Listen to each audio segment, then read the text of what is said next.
much for coming out on a Monday night. 月曜日の夜にこうして皆さんお集まりくださって心から感謝します。When there are so many other things you could be doing in the beautiful city of Osaka. 大阪という素晴らしい街で皆さんは他にもいっぱいすることがあったはずです。At least there were no Winter Olympics to compete with us tonight. でも、ピョンチャンオリンピックが終わってくれたことを感謝しています。Nagasawa-san mentioned that this is our 4th trip to Japan. We like to travel to other countries. 長澤さんが先ほど私たちが4回目この日本に来たことをおっしゃってくださいました。But most countries we only go to one time and then we look for a new country. たくさんの国々を訪れているんですけれど、原則として私は一つの国に一度しか訪ねないことにしているんです。For some reason we keep coming back to Japan. でもどういうわけか何度も日本に帰ってきています。拍手しましょう。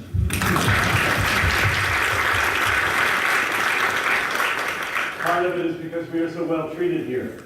なぜかというと、皆さんがとてもよくしてくださるからなんですね。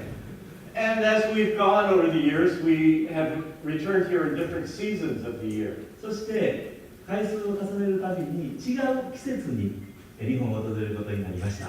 So, for example, the first time we came to Japan, we went to Hokkaido in the month of March. 最初に来日した時には3月に北海道を訪れました。And I thought, March, oh, it must be spring, not in Hokkaido. 3月というんですから、多分もう春が近いかなと思ったんですけど、北海道はそうはいきませんでした。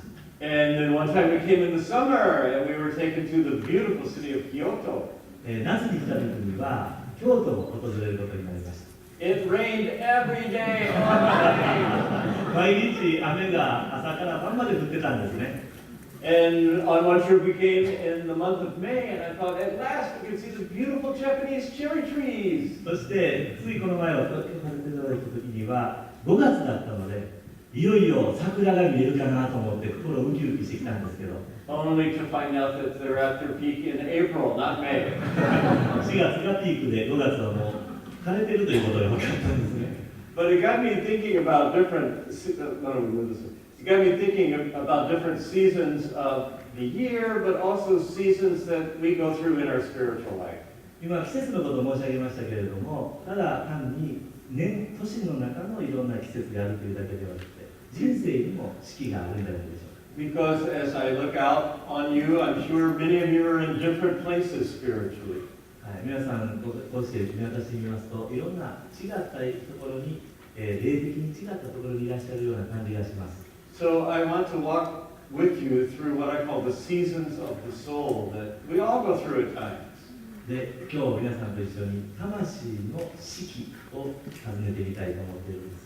I'll start with springtime, maybe the most beautiful time of the year. まず春から行きましょう。多分一番美しい時かもしれませんね。And I think we have to make one more trip to Japan in the middle of April to see sights like that. はい。こんな美しい桜、写真ばっかりで見てることになってますので、もう一度帰ってきて、4月に桜を見たいなと思ってます。Springtime is a time of new life. 4月、この春というのは新しい命の季節ですね。For the last several months, these trees, you couldn't tell whether they're dead or alive. They look like dead sticks in the ground. で、この4月が来るまでは、桜の木は生きているのか死んでいるのかわからないような、何にも花がついていない木ですね。And then suddenly in spring, out of those dead sticks, there sprouts beauty. そして時が来たらそこに美しい、信じられないように美しい花が咲きます。We live in the United States in the state of Colorado, which is up in the mountains. 私たちはコロラド州というアメリカの州に住んでいるんですが、And we love flowers. We love to have a garden. 山もたくさんのところなので花も好きですし、またお庭も大好きです。But we've pretty well given up, and I'll show you why. でもちょっと手入れはもう降参しています。なぜかというとこの写真のようです。We have these big animals, deer and elk, and they eat everything in your front yard. で、こんな獣をやってきてですね、鹿とかでやってきてですね、そして手入れしたお庭をすぐにこうやって食べてしまうんですね。And if you leave the door open, they'll come right inside your house and eat what's there. で、中に花を見つけたらドアが開いているのを確認して入ってくるんですよね。I remember the springtime of my soul. 私の魂の春はどんなだろう。 Unlike some of you, I grew up in the church. おそらく皆さんと同じように私は教会で育ちました。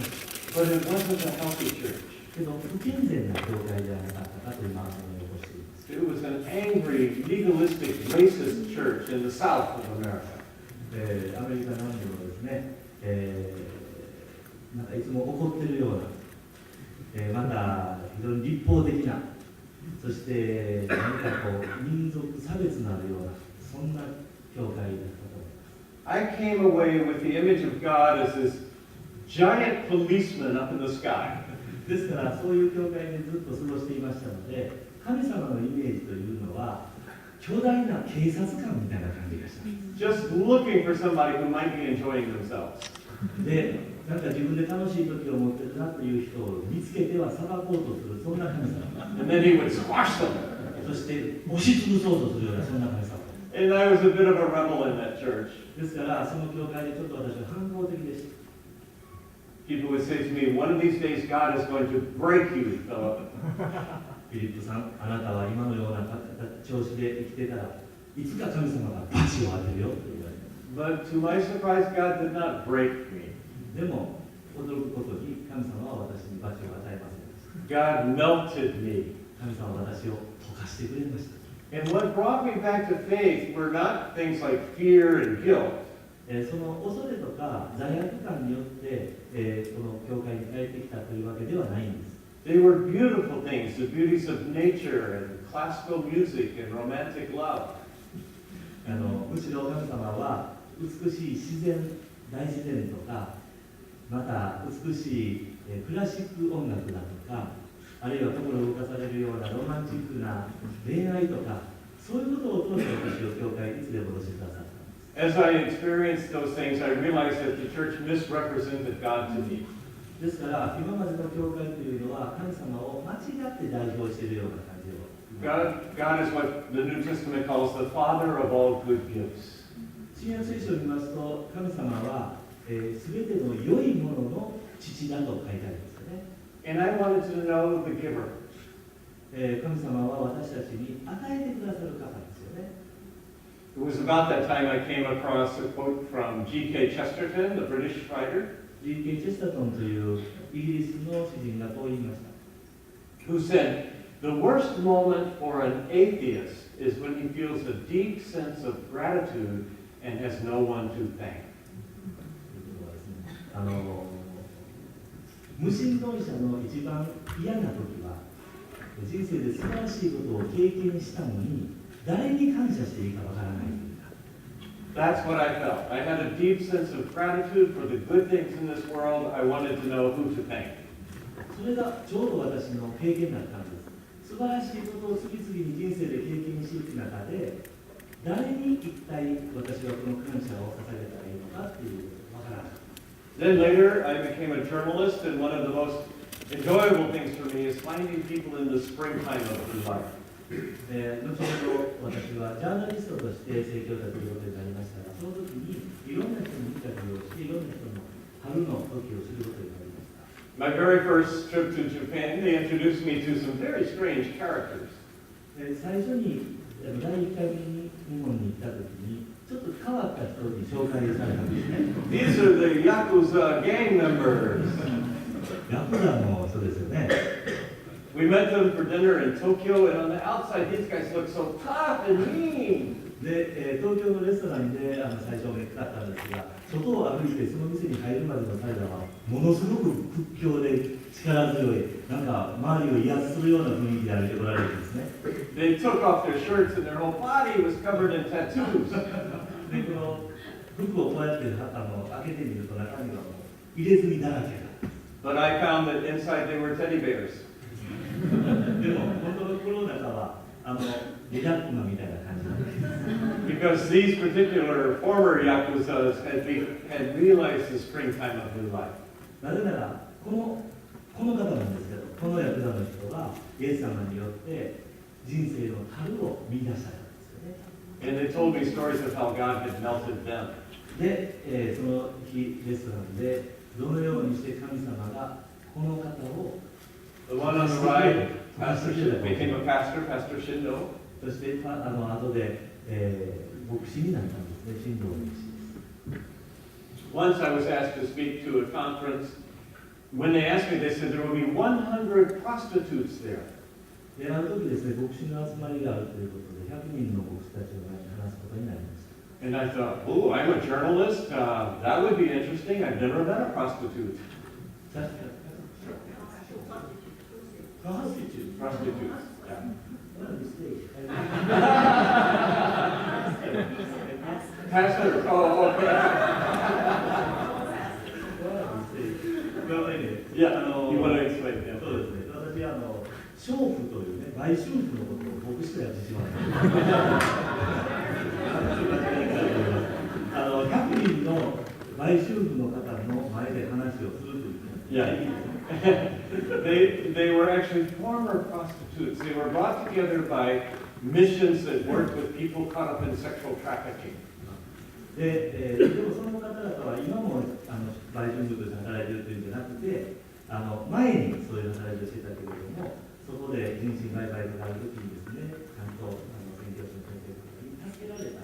And I think a few of them have become pastors. Thank you for nice following up. And I was asked to speak to them on grace and forgiveness because the host told me they have such a hard time with grace and forgiveness.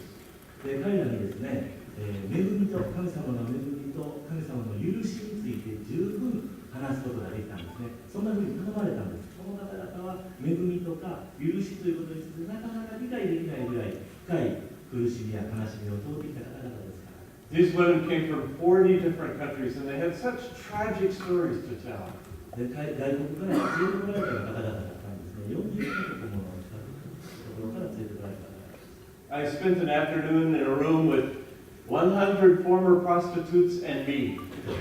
で、100人の前に売春婦として働いていた方を前にして、一人男性として話させていただいて。And I listened to their stories of humiliation and shame and addiction and abuse. で、彼らのお話も伺うことになったんですね。どんな恥や、まだどんな苦しみや、まだどんな中毒や、どんな暴力の中を歩んでこられたのか。When I spoke to them, I said, "Did you know that Jesus talked about prostitutes?" ご存知ですか？イエス様は、売春婦について話してらっしゃるんですよ。Some of them did not know that. で、あの方々は知らなかったんですよね。And I said, "He did." He said, "Prostitutes and tax collectors will come first in the kingdom of God, ahead of pastors and religious professionals." 牧師とか、またその進学校の先生方よりも前に、まずイエス様のところに来たのは、売春婦の方々や、また酒税人の方々だったんですよってお話をしたんです。I asked him, "Why do you think he chose prostitutes?" どうしてイエス様はまず売春婦の方々を選んだんでしょう？ Why didn't he say, "Shoemakers, taxi drivers will come first in the kingdom of God"? 神様の国に来るのに、なんで靴屋さんとかタクシー運転手とかじゃなくて、どうしてよりによって売春婦だったんでしょう？ This one woman raised her hand. She came from the country of Bulgaria. ブルガリア出身のある方がですね、手を挙げてこう言いました。Her English was not so good. 英語はそんなにうまくなかったんですけど、She said, "You know, everybody, she got somebody looked down on." までできないんですけど、片言の英語というなさってるわけですね。誰もが自分より低い人を見下げないと生きていられないから。Except for us, we are at bottom. で、私たちには誰も見下げる人がいない。私たちが底辺に生きているんです。She said, "Sometime when you are at bottom, you cry for help." で、時々ですね、もし自分がその一番下のレベルに生きているということが分かったとき、初めて人は助けてくださいって叫ぶことができます。And I said to her, "You've just given us a beautiful insight into the word grace." 今おっしゃったことが、恵みという言葉を一番よく表していると思いますよっておっしゃるんです。Because grace is a free gift of God. There's nothing we can do to earn it, to deserve it. 神様に恵みをいただくということは、神様からのただの贈り物をもらうということで、恵みをもらうために支払ったり、犠牲を払ったりすることはできないんです。But to receive a gift, you have to have your hands open. でも、恵みを受け取るためには、あなたは手を開いてくださいというふうに言うしかない。If your hands are closed like this, the gift falls to the ground. もし手を握りしめていて、その恵みを受け取らなかったら、恵みは下に落ちてしまうだけ。And often it's the religious people who have their hands closed tight. で、多くの宗教的な人たちは、信仰強いと言われている人たちは、手をぎゅっと握りしめたままでいらっしゃる。Like the Pharisee in Jesus' day who said, why you would even listen to that prayer over there? He's just a sinner. 例えばですね、イエス様の時代のパリサイ人の人たちは、手をぎゅっと握ったままでイエス様を責めてですね、どうしてあんな罪人に過ぎない人たちのことを聞くんですかって心をかたくなにしました。But God heard this man's prayer because he said, be merciful to me because I am a sinner. He cried for help. でもその罪人と言われた人はそこで胸を叩き、そして神様に私は罪人です。どうぞ私を憐れんでくださいと祈ったんですね。What I've learned in my career as a journalist is that no matter where you are, no matter what you've done, God can create new life. 私がジャーナリストとして歩んできた経験から言いますと、どんな人生を今まで歩んできたとしても、神様は新しい春の時を与えてくださるということです。Whether you're a yakuza, whether you're a prostitute, whether you've committed murder, or a thief on a cross. それが、昔ヤクザをしていた人であるとして、また売春婦をしていた人であると、あるいは十字架の上で一緒にイエス様と十字架にかかっていた殺人犯だったとして、You may be at the bottom, but God's grace is even lower. あなたはもしかしたら人の間では一番低いところにいるかもしれませんが、神様の恵みはそのまた下を支えてくださるような恵みなんです。Spring, of course, is followed by summer. さて、春はその次に夏を迎えることになりますね。And summer is when those flowers come into full fruition, bloom. 花は咲き乱れます。Come into full bloom. Yeah. Flower doesn't. Oh, that's it. My wife loves flowers, and she said, someday I want to see the lavender fields in France. 私の妻はですね、フランスの美しいお花畑に行きたい。So we scheduled a trip to France so that we could see the lavender fields in bloom. で、ラベンダーの素晴らしい畑にですね、フランスに行こうと思って、ちゃんと計画を立てたんです。We were driving along, we turned a corner, and then we saw a scene like this. そして、飛行機を降りて車をレンタカーして、そして走っていって、しばらくするとこんな美しい畑が見えました。Janet said, stop the car, stop the car! 奥さんは、車止めてください、ここで。And then she opened the door, jumped out, and did a dive into the midst of the lavender. それで信じられないことにその車から飛び出してですね、そしてラベンダーの畑に体をそのままパーンとジャンプして大の字になってうつ伏せになったんですよね。I have a picture of her lying down supported on the bed of lavender. で、そのラベンダーの茎に支えられて上を向いて後で、寝転がっている奥様の写真を後で面白がって撮りました。But she wouldn't let me bring it to Japan and show it. でもその写真は残念ながらここには出ません。Summer is a time when we like to be outdoors, when we like to play, when we take our holiday. 夏は私たち、休みを取ったりして遊びに行ったり山や海に行ったりしますね。It's a time of joy. 喜びの時です。Now, the church I grew up in didn't think that Christians were supposed to feel joy. で、私が育った先ほど申し上げた教会は、クリスチャンは楽しんではいけないっていう、なんか暗黙の了解があったんです。They thought we were supposed to go through life with long faces and just gritting our teeth and enduring until we can get to heaven on the other side. 天国に、喜びの天国に行くまでのこの世の旅というのは苦しむべきものであって、歯をいつも食いしばってですね、我慢をしていく時なんだというふうに何か思われていた教会。Some of Jesus' disciples had the same attitude. イエス様のお弟子さんたちの何人か同じような気持ちでいたかもしれませんね。They said, shouldn't we be more spiritual like John the Baptist's disciples? 私たちはもしかしたらバプテスマのヨハネの弟子たちのようにもっと霊的にならないかんのじゃないかなという考え。They fast and they eat grasshoppers and they wear animal skins. ヨハネのバプテスマのヨハネの弟子たちはですね、ずっと断食をしていたり、バッタを食べたりですね、そうやってなんか獣の皮でできたようなものを腰に巻いたりするようなそんな生活してた。And Jesus said, John the Baptist is a good man, he served a good purpose, but now the bridegroom is here, it's time for the wedding. ヨハネのバプテスマのヨハネは偉大な預言者ですし、彼らがやっていることも正しいことかもしれないけど、今すでに花婿がやってきたんですから、花婿を喜ぶべきじゃないですかと、イエス様は私たちに教えていますね。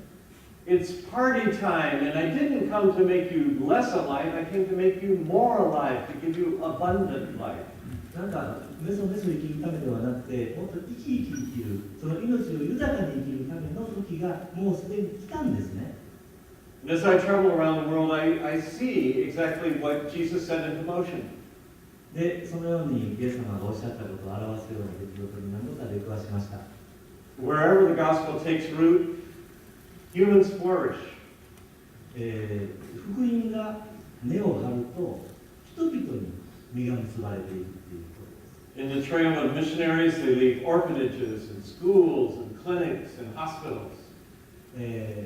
宣教師の先生方がやってきて、そしてそこに教会やまた、孤児院やまた病院や、そういうものを作っていますが、We're here to improve life, to bring good news to those who don't have much of it.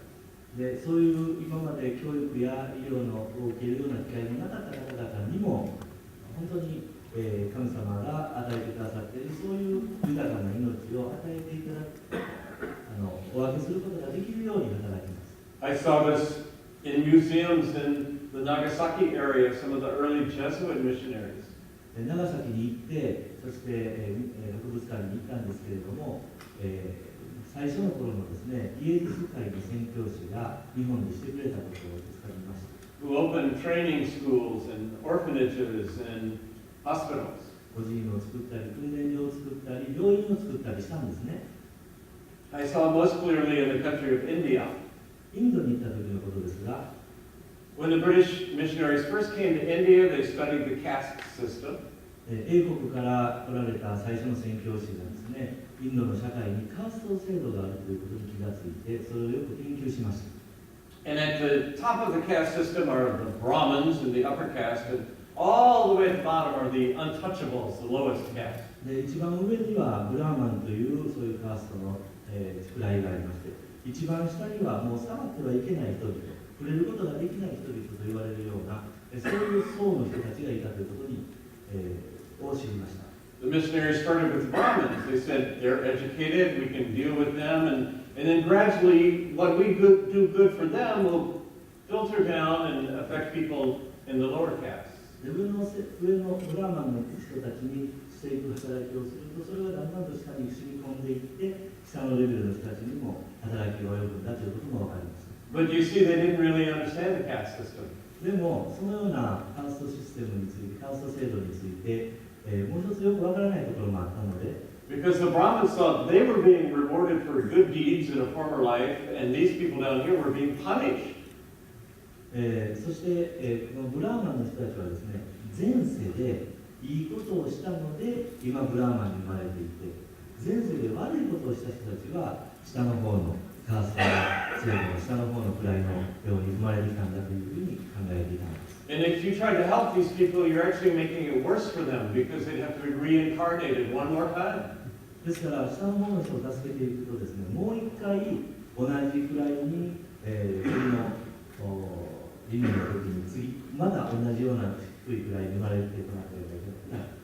More recently, missionaries have started working with the lowest castes. 最近はですね、宣教師の人たちは低いカーストの人から働きを始めます。We were being hosted by a mission called Operation Mobilization, OM.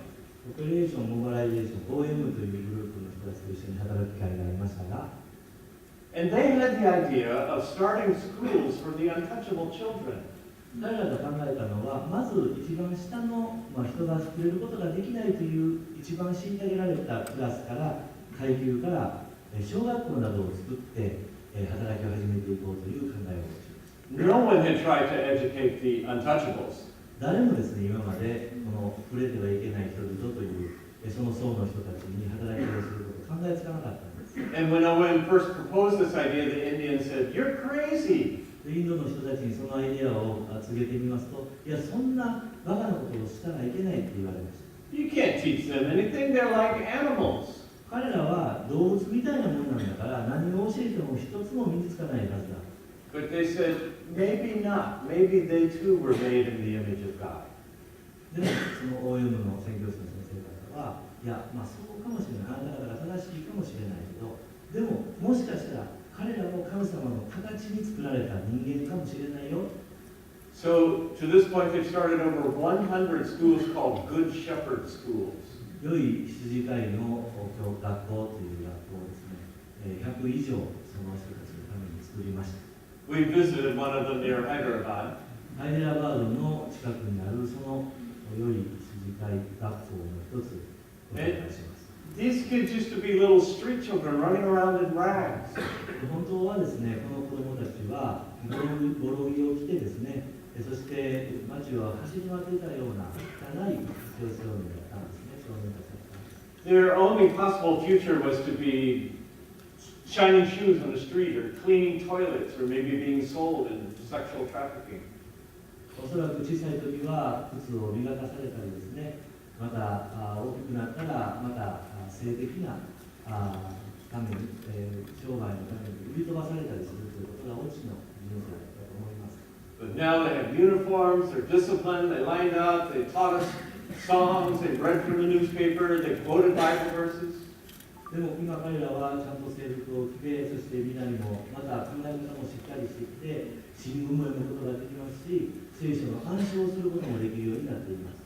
And they invited us to their classrooms to show what they had learned. そして彼らは私たちを、教室に連れてってくれて、どんなことを学んだかも紹介してくれています。I'm sure schools in Japan aren't like this, but I know what schools in America are like. 日本の学校がどんな風になっているかあまり私には知識がないんですけど、アメリカの学校は知ってますよ。Kids sit there and say, I dare you to teach me something. もう先生がいろいろ教えてくれてるのに、手を組んでですね、こんなバカなこと学んでられるかみたいな態度。I could be playing video games or texting my girlfriend. 私はもし自分に自由があったら今、ビデオゲームをしたりテレビゲームをしたりまたガールフレンドに、メールをしたりしてるのに Now these kids, they were so proud of what they had been learning. でも彼らは学びをすることができるということにとても誇りを持っている。 They were learning English, which would help them get a job someday. 将来いい仕事が見つかるかもしれないので英語の教育をしっかり受けています。 And they started by going through the whole English alphabet. そしてアルファベットを全部習います。 Shouting at the top of their lungs, capital A, small a, capital B, small b, capital C, small c. みんなが声を合わせてですね、大きな声で大文字の A、小文字の A、大文字の B、小文字の B、大文字の C、小文字の C、そんな風にみんな声を合わせて楽しんで大声で学んでいらっしゃる。 All the way to Z. 大声。 Then they started showing how much they learned in mathematics. Z まで行ったら今度はですね、算数のクラスで何を学んだかを紹介してくれました。 1 plus 0 is, what is 1 plus 0? 1. 1たす0は、そんなんしたことないです。 1 plus 1 is 2. 1 plus 2 is 3. 1たす0は0じゃなくて1。1たす1は2、1たす2は3、1たす3は4。そうやって大きい声で。 And then they went through subtraction, and then multiplication, and then division. 引き算いきますし、掛け算いきますし、次は割り算もいきます。 And we went away with our ears ringing. そういう中でいる時には耳鳴りがしてたんです。 Well, later that day, we went to a place where some of these kids lived. そして午後からまたその子供たちが住んでる家に連れて行ってくれる。It's called a pipe village. パイプの村と言われる。 These are the big pipes that they used to carry away storm water. おそらく、何か水をですね、溜めるような感じで使っていたパイプなんでしょう。 It's right next to a concrete factory, and when there's a broken pipe or a defect, you can see there, the factory just throws it in a field. で、こういうパイプを作る工場のすぐ横にあった村なわけで、そこでは不良品とかですね、壊れてしまったものがもう無駄パッと投げ捨てられていたんですけど、それを使ってこんな町を作った。 But in India, nothing goes unused. If you look through that, you see how they brick up the back of the pipe, and that becomes their home. They live inside that pipe. そして、何も無駄にすることなくですね、彼らはそのパイプを用いて家を作ってるんですね。そこで住んでるわけです。 While we were getting the tour, there was a young girl, maybe 15, 16 years old, who kept following us around. そこで、歩いていますと、15、6歳の女の子ですが、私たちの後をついて歩いてくるんですね。 She would smile at us as if she knew us. 私たちのことを知ってるんでしょうか。何か私たちに対して笑顔で近づいてきます。 We asked the doctor giving us the tour, do we know this young girl? で、案内してくれた人にですね、この女の子は私たち知ってる人でしたっけってちょっと尋ねてみました。 She said, yes, she was one of the kids at the school we visited today. 今日朝お尋ねした学校にいた女の子なんですよ。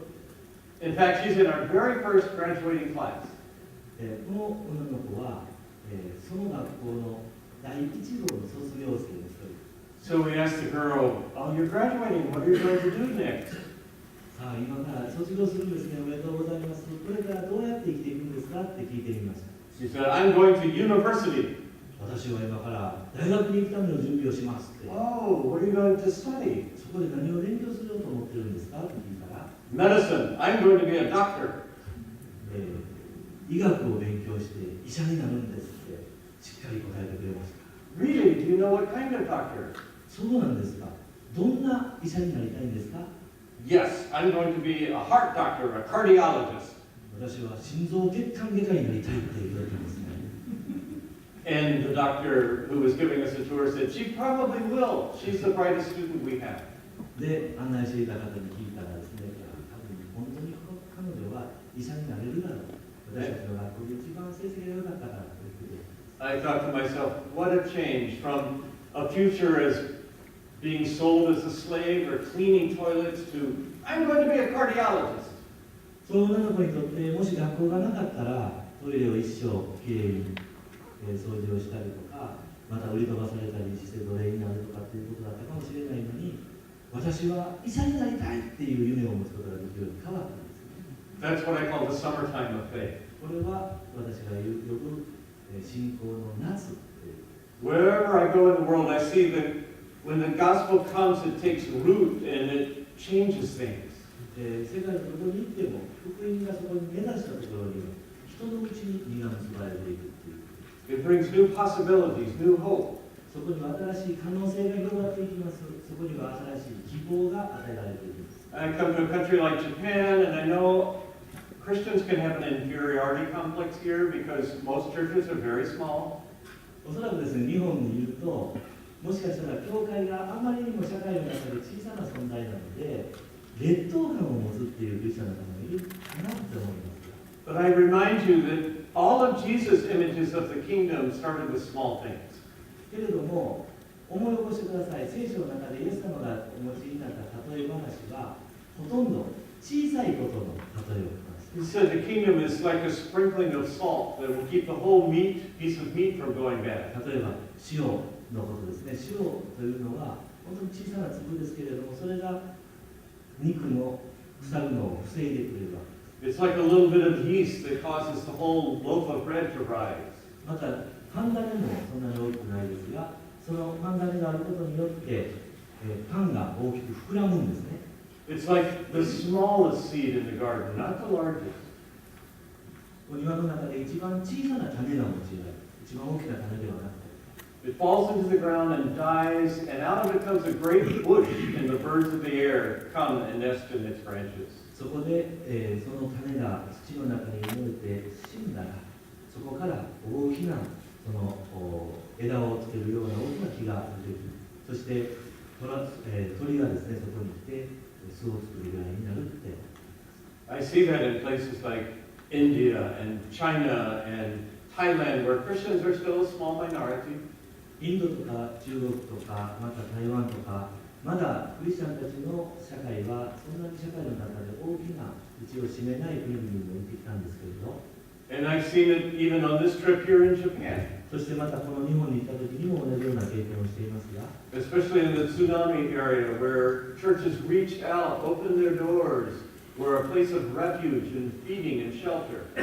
教会はですね、世の中で苦しんでいる方々のために扉を開き、津波のために家を失った方々や、また食べ物を失った方々に、宿やまた食べ物を提供して教会を開いていてくださっていま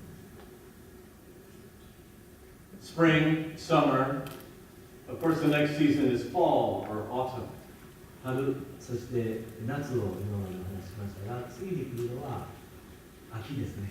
This is a picture from my home state of Colorado. 私の住んでいるコロラド州から撮ってきた写真ですが、 And people who drive or fly from all over to come see the beautiful trees in Colorado. コロラドのこの綺麗な美しい紅葉を見るためにですね、人々は遠くから飛行機まで乗ってやってきてくれます。 But of course, as we know, the reason those trees are turning such beautiful colors is because they're about to die. They're about to let it go. で、どうしてこんなに綺麗な美しい、紅葉になるのかというと、この木はもう知ってるんですね。もうすぐしたら自分は死ぬんだ。 In the United States, we have a holiday every fall called Thanksgiving. 秋にですね、感謝祭、サンクスギビングというお祭りを、アメリカでは祝日として祝います。 Most Americans have the idea that to be thankful, things have to be going well. アメリカ人だったら何か感謝すべきことというのは物事がうまくいっている時にすることだと考えます。 You have to have a good job, you have to have money in the bank account, you have to have a good car, your kids have to be doing well in school. たくさん、いい仕事を持って、たくさん銀行にお金があって、いい学校に行って、子供たちも幸せに、みんな幸せになっているというのが感謝するべき時。 But the Bible gives us a different view of Thanksgiving. けれども聖書に載っている感謝をするというのはちょっと違いますね。 The Apostle Paul said, I've learned no matter what state I'm in to be content. パウロはどのような境遇にいても私は満足するということを学びましたと言いました。 Some of his most joyful writings he wrote from prison. パウロさんの書いた喜びにあふれた手紙のいくつかは投獄されている中で書いたんでしたね。 And the statement Jesus made more often than any other, it's reported 6 times in the Gospels, goes like this. イエス様が語ったことを、福音書の中で6回もこういうふうに書いていますが、 I'm paraphrasing a bit, but each time he says something like, you don't find your life by acquiring more and more. ちょっとパラフレーズして言い換えて言いますと、あなた方は、物をたくさん集めたり得たりすることによって幸せを得ることはできない。 That's the American way, it's not the Jesus way. それは多分アメリカ方式の幸せの考え方でしょう。イエス様はそういうふうにおっしゃらなかった。 He said you actually find your life by giving it away in service to others.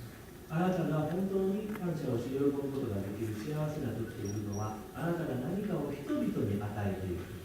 And though you may feel like you are giving it away, at the end you find out this is what life is all about.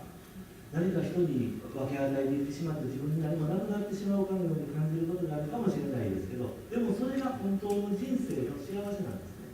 It sounds like a paradox, but I've got to tell you, as a writer, as a journalist, I've seen this again and again. これはもしかしたら矛盾するように聞こえるかもしれませんが、ジャーナリストとして今まで取材してきた多くの方々にその実例を見ます。 When I first started out, I thought, hey, this is cool. Maybe I can be around some famous people. 多分ジャーナリストになったらたくさんの有名な人々になることができるんじゃないかって初め思ってたんですね。 I could write articles on people like Justin Bieber and Lady Gaga and Hanyu. ジャスティン・ビーバーとかね、それからレディー・ガガとか、羽生結弦とか、そういう人たちにインタビューしてなんかことができたらいいなと思った。 And indeed, in those days, I was around some famous people.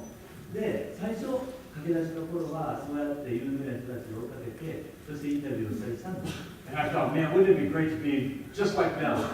で、あの人たちみたいになれたらどんなに素晴らしいかなと思ったんです。But the more I was around them, the more I realized I really didn't want to be just like them. でも、そのもっとですね、彼らのことを知れば知るほど、いや、待てよ、私は決してあのような人になりたくないなって思う気持ちが募ってくるんです。I'm a nosy journalist, so I would ask if I could use the restroom and look at the medicine cabinet, see how many pills it takes to get them through a day. そして、トイレを借りてですね、その人の家のトイレを借りて用を足しているときに、ちょっとそのトイレの中にある、その兄弟の裏にある穴をちょっと開けてみると、なんとたくさんの薬、毎日飲まないといけない、その薬のボトルがたくさんあったんです。We all know stories of celebrities in Hollywood, the divorces they have, sometimes the suicides they commit. ハリウッドに行っても、そこでなんと多くの方が離婚をしてくるし、またそのような苦しみの中で自殺をする方々がなんと多いこと。They've required more than any of us, but it's not enough. 彼らは私たちが思う、多くのものを誰よりもたくさん得ることができたと思うんですけども、彼らにとってそれらはまだ十分じゃないかのようです。And I learned that some of the most famous people have a little voice inside them saying, you're not good enough, you're not good enough. And that's why they try so hard to make the world like them. で、彼らのインタビューの中から多くの方がその耳の中にですね、あなたはまだ十分いい人間になってない。あなたはまだ好かれるべき人間になってないっていうような、そんな言葉がずっと耳の中をぐるぐるぐるぐる回って苦しめてるんだと思うんです。On the other hand, I started writing articles about people I call servants, not the stars, but the servants. まだその反対にですね、スターでなくて、もうしもべのようにして働いている方々をインタビューする機会もだんだんと増えてきました。These are the people who respond to disasters, the people who spend their lives translating the Bible for some tribe. ある方はですね、何か大きな災害があったって現場に行って、本当に生涯をかけてその方々に伝えていくっていうことに、専念していらっしゃる方、ある方は誰も知らないような民族のために本当に人生をかけて聖書を翻訳していくため、そこに命をかけているという方々を見てきて、One man especially impressed me so much that I ended up writing 3 books with him.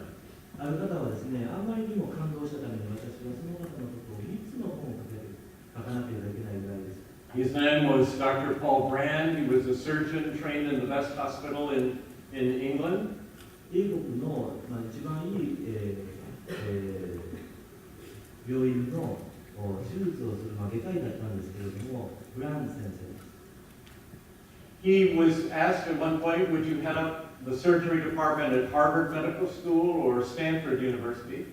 ある時はハーバード大学の医学部、あるいはスタンフォード大学の医学部で教えてくれませんかっていうふうに言われたこともあったようです。And he turned both of those jobs down to work with the lowest people on the entire planet.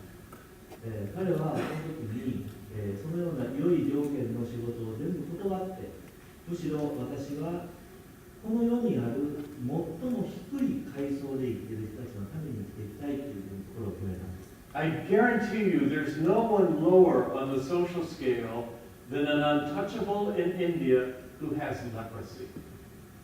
で、皆さんに今日保証することができると思うんですけれども、ハンセン病になってしまったそのインドの、最下層のカースト、つまり、その人が触れないっていうそのカーストの人たちほどこの世の中に惨めな人たちはいない。They're already judged as untouchables by society, and then when the disease leprosy hits, they're kicked out of their own families, their own villages. They have nowhere to go. すでに社会から人が触ってはいけないというようなそんな階級に押し込められて陥れられていただけではなくて、ハンセン病を患ったために家族からも友人からも離れなければいけなくなったんです。Dr. Brand and his missionary colleagues spent their lives rebuilding the lives of those leprosy patients. で、ブラウン先生とその友達は協力をして、その人々、ハンセン病になってしまった最下層のカーストの人たちにもう一回立ち上がる力を与えるように働きました。Yet I've never met anyone more fulfilled, more joy-filled, more thankful. で、この方々ほど喜びと充実感と目が輝いたそのような人生を送っている人たちを私は見たことがないです。 Once I was given a tour of one of these leprosy hospitals. ある時ですね、このハンセン病の、病院にツアーをしてもらいました。案内してもらいました。And when I walked through, there was a courtyard about as long as this room. で、少し、この部屋の奥ぐらいまでの距離のところにある部屋を見ました。On the other end of the courtyard, there was a woman who, I have to say, she's one of the ugliest human beings I've ever seen. 中庭のようなところですけれども、その向こう側の端にですね、これまで見た中で最も醜い女の人というふうに言うしかもう他に言葉がないような方をそこで見たんです。She had had leprosy for years, and the disease had ravaged her body. それはハンセン病のためにですね、体中にいろんな障害ができてしまっているような姿です。Her fingers had all worn down; they were just smooth nubs. もちろん手は全部、指は全部落ちてしまって、このくるぶしのところの骨しかも見えていないんです。Her feet were bandaged. Her eyes were covered with calluses. She was blind. 目はもう真っ白になって見えなくなっています。足もですね、いろんなものでただれてしまって。And her nose had shrunken away so that when you looked at her, you looked right into her face, her skull. ですから鼻もですね、もげてしまっていますので、正面から見たら穴がこうあるみたいな、外国を見ているような感じです。We noticed the woman at the end of the courtyard, and then we went ahead and got a tour of the hospital. It took about half an hour. で、そのような女性がいるなということを見ながら、まだ別の部屋を案内されて30分ほど歩き回りました。While we were being given the tour, this woman came all the way across the courtyard where she had heard our voices on the sidewalk. で、そうやってこちらの方の案内を受けている間に、その女性の方は立ち上がってですね、その中身をリーダーで行って、目の前の、ちょっと座るところまで来られたんです。She couldn't walk. She moved by planting her elbows and then dragging her body along the ground, kind of like a caterpillar. 芋虫みたいにですね、両肘をついて体を前にこう押し進めるというような形でしか進むことができなかったので、歩いてと言いましたけれども、普通の歩き方じゃなかった。So when we came back from the tour, there she was, right by the sidewalk. で、こちら側の案内を聞き終わって帰ってきましたら、そこにその横にですね、その女性の方が座っていらっしゃる。I figured she must be a beggar. What else could you do with a condition like that in Nepal? So I reached in my pocket to see if I had some coins I could give her. それで、そういうふうにされるということですから、多分お金が欲しいんだろうなと思って、それ以外の発想が自分になかったものですから、ポケットにお金をまさぐって出そうとしたんです。My wife was a social worker in Chicago. She worked with the very poor, and she had a very different and more holy reaction. 私の妻は、シカゴの地方でですね、社会福祉的な働きをしている、そういう働きをしていますので、貧しい方々がたくさん見てきたわけですが、She went over to this woman and put her arm around her, and that's when I took this photo. で、彼女はですね、私の妻はその彼女のところへ行って、そして、腕をですね、彼女の頭に差し伸べて、そして一緒に、座ってお話をしたんです。The woman began singing, and we didn't know the language, but we didn't need to. We recognized the tune. で、その女性はですね、すぐに歌を歌い始めたんですね。よくわからない歌だったんですけど、Jesus loves me, this I know, for the Bible tells me so. 言葉はわからなかったんですけど、そのメロディーだったんですね。主は我を愛す、主が強ければという歌。The doctor who was showing us around said, I want you to meet John Maya. ここでダンナイヤという人がいたんですね。この方に会ってほしいと思ってお連れしました。Philip, she's no beggar. She's the closest thing to a saint that I know. この方は物乞いじゃなかった。むしろ聖徒と呼ばれる人に一番近い人だった。Every time the door to the chapel is open, Dan Maya is there to greet people. ダンマイヤさんという名前だったんですが、この方はチャペルがあるとき、そそのチャペルの前に行っていつもよくいらっしゃいましたと人々に挨拶をしてくれるようなそんな人だ。In fact, do you have any concerns? Don Maya is a prayer warrior, and God seems to answer Don Maya's prayers. ダンマイヤさんは人々に何か祈ってほしいことがありますかとお聞きになって、そして神様はそのダンマイヤさんのお祈りによく答えてくださったといいます。I went away from that visit humbled and convicted. その旅から帰ってくるとき私は本当に謙遜にさせられたんですけれども、でもこんな確信もありました。And amazed yet again by God's grace. 神様の恵みは豊かなものなんだということです。Because by the standards of the world, this woman had nothing. もしこの世の中の基準でこの女性を見るならば、この方は何も持ってない。 The things that we all scramble for, she did not have. 私たちが欲しいなと思うようなもの、何も彼女は持っていない。No career, no education, no money, no beauty. そこには何の職歴もないし、お金もないし、学歴もないし、そして美しささえない。 And yet, the God of the universe looked on this woman and said, I could make a very comfortable home in Don Maya. けれども、この天地の救い主である主なる神様が、このダンマイヤーさんに、ここを豊かな住みかとしますと言って、それを作ってくださったんですね。And I think that's why the Apostle Paul, who had once been a torturer of Christians and called himself the chief of sinners, パウロさんは自分がかつてクリスチャンたちを迫害していたということを振り返って、私は罪人の頭だと言いましたが、had learned that no matter what state I'm in, I can be content. どんな状況にあっても、私は満足することを学んだっておっしゃる。Because I'm not here to acquire more and more. I'm not here to impress people. 私がここにいるのは何か人々からたくさんのものを得るためではなくて、何か人生で得るためではなく、また自分が有名になるためでもなく、I'm here to please God.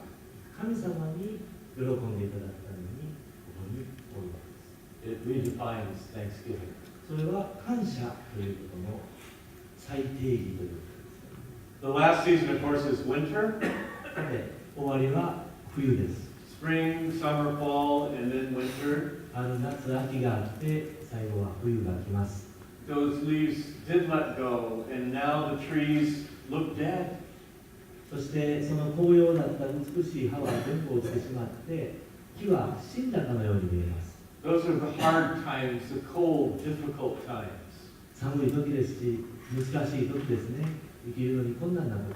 And we all go through them at different times.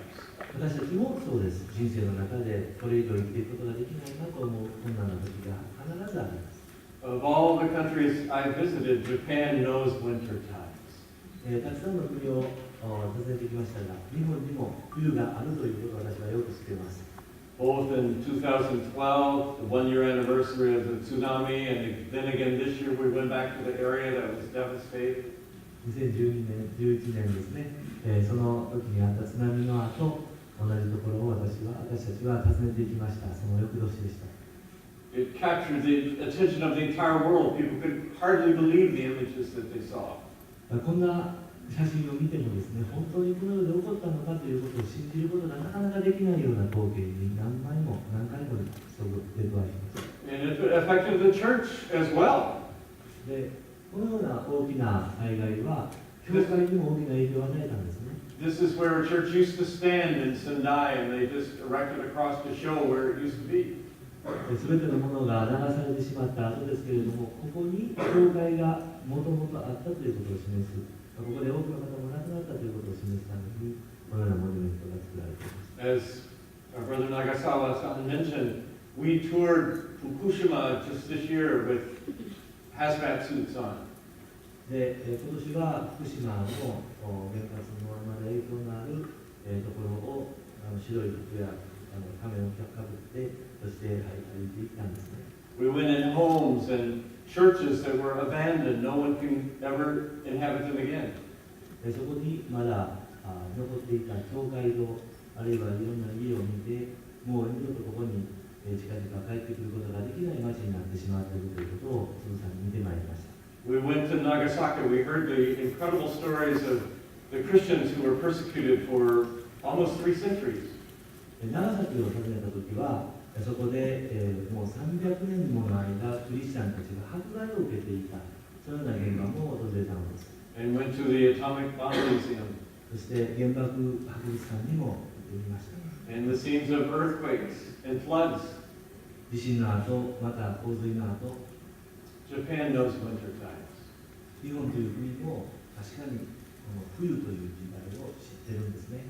The very first book I wrote was a book called Where is God When It Hurts? 私が書いた最初の本はですね、私たちが苦しんでいるとき、神様はどこにいらっしゃるのかという本です。And because of that, I'm often asked to speak in my own country, United States, when a tragedy happens. もし、アメリカでもですね、悲劇が起こったときにどうしたらいいのかということをいろんなところでお話をします。One of the hardest times for me was being called to speak at Newtown, Connecticut. ある、一番難しかったそのお話をするところの一つは、コネチカット州のニュータウンという町での話。A place where a gunman entered an elementary school and killed 26 and 7-year-old children. 26人の7歳の子供たちをある、拳銃を持った人が入ってですね、ライフルを撃って、そして殺してしまったという、そういう町ですね。And I remember so clearly speaking to that community, more than 1,000 people. そこで1000人ほどの人たち、チームが集まって私の話を聞いた。Looking at them, they look like little birds with their mouths open. Please give us some words of comfort, some words of hope. そこで人々がまるでですね、小鳥たちが口を親鳥に当ててですね、食べ物をせがむように、どうぞ私たちに慰めの言葉を与えてください。どうぞ私たちを励ます言葉を与えてくださいというふうに私のこう見ているのが感じられました。And I said to them, I have to tell you there are some questions I don't know the answer to. で彼らに言ったんですね。私は皆さんに答えられないという質問があります。Why did the shooter pick on this school rather than the one next to it? どうしてこの小学校を狙ったんだろう。別の小学校じゃなくて。Why did a tornado hit this little town in Illinois rather than that town? どうしてイリノイ州のこの町がトルネード、竜巻が来て、そして多くの被害を与えてしまったのか。その隣の町じゃなかったのか。Why did a tsunami hit this prefecture rather than another one? どうして津波はこの県に襲ってきて、隣の県ではなかったのか。And an earthquake hit Kumamoto instead of somewhere else? どうして地震が熊本に起こらなければならなかったのか。他の場所では行けなかったのか。I've looked all through the Bible and I don't see an answer to the why question. 私は聖書を細かく読んでみましたが、このようなどうしてという質問にはどこにも答えが載ってないことを知ります。Whenever someone like Job or even Jesus' disciples tried to get that answer, they avoided the question. ヨブもまたイエス様の弟子たちもどうしてですかって聞いたときに、神様もイエス様もこれこれだからですよというその理由を言ってらっしゃいます。As if to say, you couldn't possibly understand. それはあなたに語ったとしても多分理解ができないでしょうねという感情です。We tend to want to look backwards and find out, why did this happen? What caused it? 私たちは後ろを向いてですね、どうしてこのことが起こったんだ、なぜなんだっていうふうにいつも答えを探そうとします。The Bible points forwards and says, concentrate instead on how God can use it. でも神様は私たちを周りに見させて将来を向けて、そして神様がこの起こったことを用いてあなたに何をなさるのか、そのことに集中しなさいっておっしゃる。Can any good come out of it? 何か良いことがこの苦しい経験から出てきますか？ My favorite chapter on explaining some of the questions about suffering is Romans chapter 8. この聖書の中でですね、私が大好きな章があります。それはローマ書の8章なんですが、Paul had a very difficult life. It included a lot of pain and suffering. パウロ自身、たくさんの苦しみを経験する、そんな人生を歩んできました。He had prison and beatings and shipwreck and snake bite. 投獄されたりですね、また迫害を受けたり、また船が難破したり、また鞭で打たれたりしたわけです。And yet, he looked back on life and said, basically, there's nothing that can happen to me that God has not used for my good. けれども、私が何か良きものを得るために神様が用いられなかった苦しみは一つもなかったんだとおっしゃる。And at the end of that chapter, he said, there is nothing in all creation that can separate us from God's love. その章の終わりには神様の愛からどんなものも私を引き離すことはできないんだって確信して歌っています。I don't know the answer to the why question, but there is one question I do know the answer to. そのどうしてですかという質問には何の答えも私はあげることができないんですけど、私の差し上げることができる答えのある質問が一つある。And that is, what is God's response to people who go through hard times like that? こんな苦しいところを通っている人々に神様はどんなふうに接してくださるのかということです。How does God feel? 神様はどんなふうに感じていらっしゃるんでしょうか。 The reason I know the answer to that is because God gave us the face of Jesus. それはイエス様のを私たちが知ることができたから分かることですね。And all you have to do is follow Jesus through the Gospels and see how he responds to someone going through hard times, winter time. それはイエス様がどんなふうに苦しみの中にいる人々に接しられたのかということを通して神様が苦しみの中にいる人々にどう感じていらっしゃるかを知ることができるんですね。He never blames the victim. He never gives them a philosophy lesson on the problem of pain. イエス様はそこで苦しんでいる方々にあなたが悪いからそうなったんでしょうって責めることもありませんでしたし、人生にとって苦しみはつきものだというような哲学的なそんな授業を始めることもありませんでした。 Whether it's a widow who just lost her only son, or even a Roman soldier whose servant fell ill. 自分の息子、子供を失ったその女性に対してもまたローマの兵士にもこんなふうに言いましたね。He always responds with comfort and hope and healing. イエス様はいつもそこに慰めと、そして、希望と、また癒しをもたらしてくださった。There's a beautiful phrase in 2 Corinthians calls God the God of all comfort. 第2コリントの中に、すべての慰めの神という表現があります。That's what we, the followers of God, are supposed to be. We're supposed to spread abroad the comfort that we've received from Him. ですから私たち、イエス様によって救われた者たちは、神様が私たちにしてくださったように、私たちの慰めを苦しんでいる方々に届けるんです。And an interesting thing happens when we go through those hard times. 苦しんだ時に何か起こるんですね。Remember the picture of the trees, they look dead. 先ほど冬の木の絵を見ていただいたと思いますが、写真を見ていただいたと思いますが、But actually, botanists will tell you that the trees do most of their growing in winter time. 外は葉は落ちて死んでいるかのように見えるんですが、土の下では1年のうちで最も根が早く育っている時なんだそうです。Beneath the snow, beneath the ground, they're sending out root system. 雪の下、また土の中で、その根は縦横に張って、そして強い命の源を作っていく。And if they didn't do that, there would be no springtime. もしそれができなかったら、春は迎えることができないです。People who do surveys ask questions like, what time in your life did you grow the most spiritually?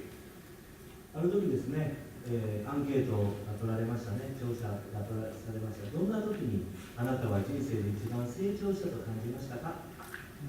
80% of people respond a difficult time, a challenging time, a painful time.